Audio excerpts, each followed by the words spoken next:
ಹುಟ್ಟಿದರೆ ಕನ್ನಡ ನಾಡಲು ಹುಟ್ಟಬೇಕು, ಮೆಚ್ಚಿದರೆ ಕನ್ನಡ ಮಣ್ಣ ಮೆಟ್ಟಬೇಕು. ನಮಸ್ಕಾರ, ಎಲ್ರಿಗೂ ಸ್ವಾಗತ. ಹೊಸ ದೆವ್ವದ ಕಥೆಯೊಂದಿಗೆ ಎಲ್ಲರೂ ಚೆನ್ನಾಗಿದ್ದೀರಾ ಅಂತ ಅಂದ್ಕೊಂಡಿದ್ದೀನಿ.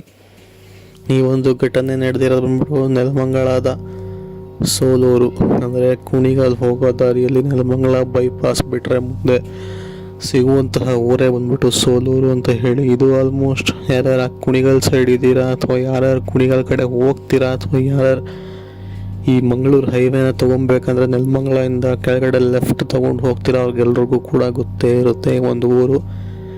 ಇನ್ಫ್ಯಾಕ್ಟ್ ಇಲ್ಲೇ ನಡೆದಿರುವಂತಹ ಒಂದು ದೆವ್ವದ ಘಟನೆ ಅಂತಲೇ ಹೇಳ್ಬೋದು. ಈ ಒಂದು ಘಟನೆ ನಮಗೆ ತಿಳಿಸ್ಕೊಟ್ಟಿರೋವಂಥವ್ರ ಹೆಸರು ಬಂದ್ಬಿಟ್ಟು ಸಂತೋಷ್ ಅಂತ ಹೇಳಿ.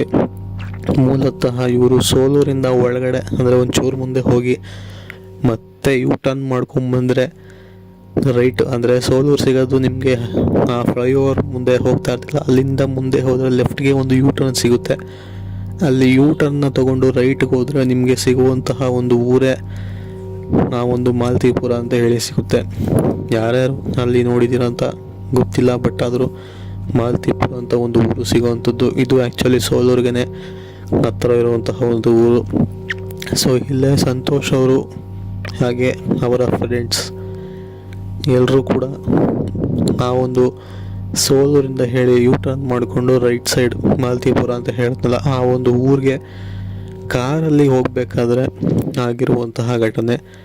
ಇವರು ಯಾಕಪ್ಪ ಆ ಒಂದು ಊರಿಗೆ ಹೋಗ್ತಿದ್ರು ಅಂತ ಹೇಳಿದ್ರೆ, ಸೊ ಆ ಒಂದು ಮಾಲ್ತಿಪುರ ಮೇಲೇ ಇವರು ಹೋಗಬೇಕಾಗಿರುವಂತಹ ಊರು ಬಂದ್ಬಿಟ್ಟು ಅಮೃತೂರಿಗೆ. ಸೊ ಆ ಒಂದು ದಾರಿಯಲ್ಲಿ ಸೀದಾ ಹೋದ್ರೆ ಅಮೃತೂರು ಸಿಗೋ ಅಂಥದ್ದು.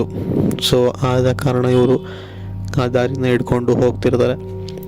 ಸೊ ಹೀಗೆ ಅವರು ಸೋಲೂರಿಂದ ಲೆಫ್ಟ್ ತಗೊಂಡು ಒಂದು ಸ್ವಲ್ಪ ದೂರ ಬಂದು ಮತ್ತೊಮ್ಮೆ ರೈಟ್ ತಗೊಂಡಾಗ ಅಲ್ಲಿ ಯಾವುದೇ ತರಹದ ಒಂದು ಅಂದರೆ ಬೋರ್ಡ್ ಹಾಕಿರೋದನ್ನ ಬಿಟ್ಟರೆ ಅಲ್ಲಿ ಬೇರೇನೂ ಕೂಡ ಇಲ್ಲ, ಒಂದು ಬೀದಿ ದೀಪ ಕೂಡ ಅಲ್ಲಿ ಇಲ್ಲ. ಸೊ ಇವ್ರಿಗೆ ಇದ್ದಂಥದ್ದು ಬಂದು ಬರೀ ಅವರ ಕಾರಿನ ಹೆಡ್ಲೈಟ್ ಅಷ್ಟೇ.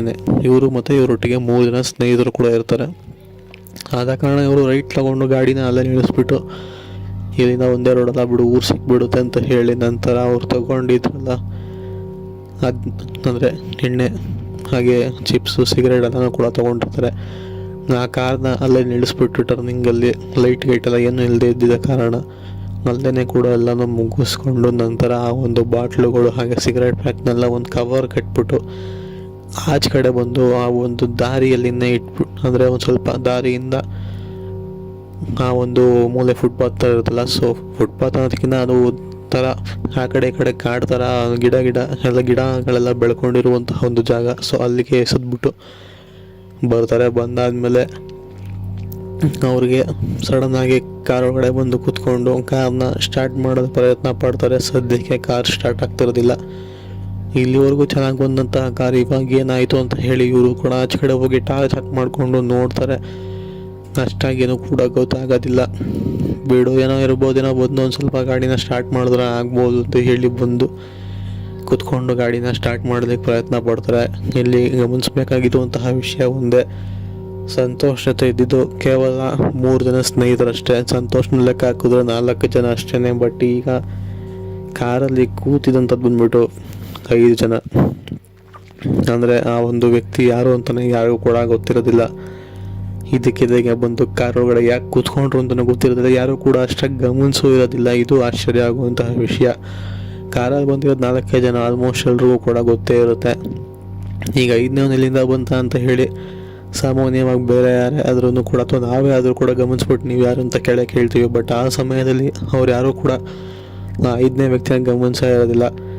ಸರಿ ಅಂತ ಹೇಳಿ ಗಾಡಿನ ಸ್ಟಾರ್ಟ್ ಮಾಡ್ತಾನೆ ಇರ್ತಾರೆ, ಆಗೋದೇ ಇಲ್ಲ. ಅದಾದಮೇಲೆ ಆ ಒಂದು 5ನೇ ವ್ಯಕ್ತಿ ವಿಚಿತ್ರವಾಗಿ ಮಾತಾಡ್ತಾನೆ. ಹೋಗಿ ನಿನ್ನ ಕಾರ್ನಲ್ಲಿ ಸ್ವಲ್ಪ ಆ ಕೂಲೆಂಟಿಗೆ ಒಂದು ಚೂರು ನೀರು ಹಾಕು ಅಂತ ಹೇಳ್ತಾನೆ. ಇದು ವಿಚಿತ್ರ ಅನಿಸುತ್ತೆ. ಈ ಸಮಯದಲ್ಲೂ ಕೂಡ ಅವ್ರು ಯಾರು ಗಮನಿಸೋದಿಲ್ಲ, ಅವ್ನು ಯಾರು ಅಂತಲೂ ಕೂಡ ಗೊತ್ತಿರೋದಿಲ್ಲ. ಇರ್ಬೋದೇನೋ ಬಿಡು ಅಂತ ಹೇಳಿ ಇವನು ಕೂಡ ಹೋಗಿ ಕೂಲೆಂಟ್ಗೆ ಒಂದು ಸ್ವಲ್ಪ ಒಂದು ಮುಚ್ಚಲದಷ್ಟು ನೀರು ಹಾಕ್ತಾನಷ್ಟೆ. ನೀರು ಹಾಕ್ಬಿಟ್ಟು ಮತ್ತೊಮ್ಮೆ ಒಂದು ಕಾರ್ನ ಸ್ಟಾರ್ಟ್ ಸ್ಟಾರ್ಟ್ ಆಗುತ್ತೆ. ಸೊ ಸರಿ ಅಂತ ಹೇಳಿ ಒಂಚೂರು ಮುಂದೆ ಹೋದಾಗ ಆವಾಗ ಫ್ಲ್ಯಾಶ್ ಆಗುತ್ತೆ ಇವ್ರಿಗೆ, ಅರೆ ಈ ವ್ಯಕ್ತಿ ಯಾರು ನಮ್ಮ ಕಾರ್ ಒಳಗಡೆ ಯಾಕೆ ಬಂದು ಕೂತ್ಕೊಂಡ ಅಂತ ಹೇಳಿ ಹಿಂದೆ ತಿರುಗಿ ನೋಡ್ತಾರೆ. ಸಾರಿ, ಅಲ್ಲಿ ಬರೀ 4 ಜನ ಇರ್ತಾರೆ. ಅಂದರೆ ಸಂತೋಷ್ನ ಇಬ್ಬರು ಸ್ನೇಹಿತರು ಹಿಂದೆಗಡೆ ಕೂತಿರ್ತಲ್ಲ, ಅವರು ಪಕ್ಕನೇ ಕೂತಿರ್ತಾನೆ. ಮತ್ತೊಬ್ಬ ವ್ಯಕ್ತಿ ಗಮನಿಸೇ ಇರೋದಿಲ್ಲ. ಕಾರಿನ ಡೋರ್ ಓಪನ್ ಆಗಿರೋ ಶಬ್ದನೂ ಕೂಡ ಬಂದಿಲ್ಲ. ಬಟ್ ಅವ್ರು ಯಾರು ಅಂತಲೂ ಗೊತ್ತಿಲ್ಲ. ವಿಚಿತ್ರವಾಗಿದೆ. ಇದೇನು ಈ ಥರ ಆಯ್ತಲ್ಲ, ಇಷ್ಟೊತ್ತವರೆಗೂ ನಮ್ಮ ಹತ್ರ ಮಾತಾಡಿದ್ಯಾರು, ಇದನ್ನೆಲ್ಲ ಹೇಳಿದ್ಯಾರು ಅಂತ ಹೇಳಿ ಅಲ್ಲೇ ಅವ್ರು ಕುಡ್ದಿರೋ ನಶೆ ಎಲ್ಲ ಕೂಡ ಹೇಳ್ದೋಗುತ್ತೆ. ಸರಿ ಅಂತ ಹೇಳಿ ಅಲ್ಲಿಂದ ಎದ್ನೋ ಬಿದ್ದೋ ಅಂತ ಕಾರ್ ಸ್ಟಾರ್ಟ್ ಮಾಡಿಕೊಂಡು ಓಡಿಸ್ಕೊಂಡು ಅವರು ಊರನ್ನ ರೀಚ್ ಆಗಿ ಅಲ್ಲಿ ಆದ ಎಲ್ಲ ಘಟನೆನೂ ಹೇಳಿದಾಗ ಅವ್ರು ಹೇಳೋವಂಥದ್ದು ಹೀಗೆ, ನಿಮ್ಮಂಗೆ ಒಬ್ಬ ಕುಡಿದು ಬಿಟ್ಟು ಗಾಡಿನ ಓಡಿಸ್ಕೊಂಡು ಆ ದಾರಿಯಲ್ಲಿ ಬರಬೇಕಾದ್ರೆ ಕಾರ್ ಪಲ್ಟಿಯಾಗಿ ಆ ಜಾಗದಲ್ಲಿ ಒಂದು ಜೀವ ಬಿಟ್ಟಿರ್ತ. ಸೊ ಅವನೇ ಅಲ್ಲಿ ಅವಾಗವಾಗ ಎಲ್ರಿಗೂ ಕೂಡ ಕಾಣಿಸ್ಕೊಳ್ಳೋ ಅಂಥದ್ದು ಅಂತ ಹೇಳಿರೋವಂಥದ್ದು. ಇದು ಆ್ಯಕ್ಚುಲಿ ಆಗಿರುವಂತಹ ಒಂದು ಸತ್ಯ ದೆವ್ವದ ಕತೆ. ಸೊ ಹೋಪ್ ಕತೆ ಇಷ್ಟ ಆಗಿದೆ ಅಂತ ಅಂದ್ಕೊಂಡಿದ್ದೀನಿ. ಇಷ್ಟ ಆಗಿದೆ ಲೈಕ್ ಮಾಡಿ, ಶೇರ್ ಮಾಡಿ, ಸಬ್ಸ್ಕ್ರೈಬ್ ಮಾಡಿ. ಸಿಗೋಣ ಮುಂದಿನ ವಿಡಿಯೋದಲ್ಲಿ. Take care, good bye.